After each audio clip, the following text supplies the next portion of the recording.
Barchaga xayrli tong. 17-dekabr tongida birinchi qizimizni funksiyalarini boshladik. Bu patsientkamiz 9 yil davomida bizga kelganlar. Ekosiz davolab ko'rganmiz bir necha bor, lekin natija bo'lmagan. Birinchi turmushda ham, ikkinchi turmushda ham va o'tgan safar bitta eko programmasiga biz kirdik. Ikkita a'lo sifatli embrion oldik, ularni ekdik, lekin embrionlar ekilgandan keyin hech qanday natija bermagani uchun ikkinchi eko programmaga kirdik. Urug'lantirib bitta embrion muzlatib qo'yganmiz, u turibdi va bu uchinchi to'liq stimulyatsiya va to'liq funksiyadamiz. Bu safar ham chiqqan hujayralarni urug'lantiramiz. Yoshlari 40 ta.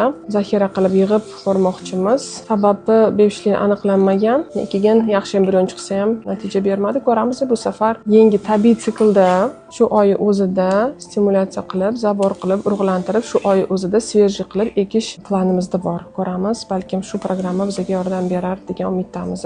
Omad qizimizga, hammalarga.